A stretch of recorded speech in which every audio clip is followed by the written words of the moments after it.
And the priest holds the lamb and the log of oil together, shoulder high, moves it around, up and down. And briefly, the idea of the asham offering for reparation is unusual for what amounts to a purification procedure, because the asham is normally meant to atone for trespassing against holy property, or maybe swearing a false oath, or, as I pointed out on several occasions, as one of the offerings just for a suspected trespass. You don't even know what you've done.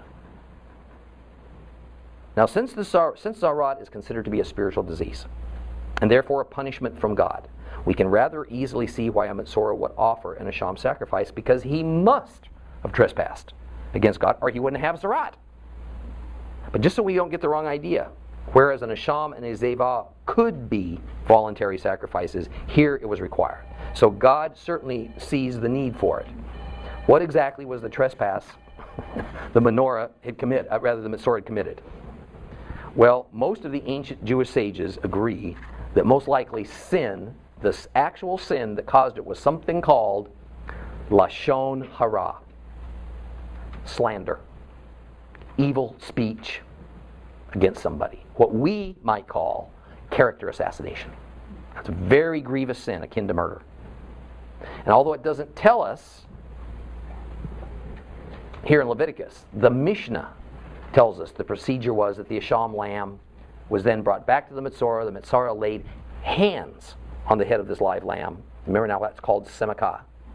And then the laying on the hands onto the sacrificial animal signified two things.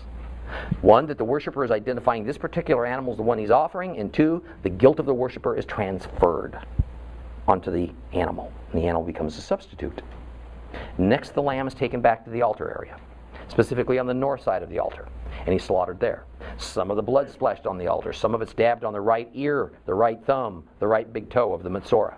Following that, some of the olive oil is sprinkled in the direction of the Holy of Holies. Then from that oil, the priest is to dab oil on the Metzoras in exactly the same place he had just finished dabbing the lamb's blood.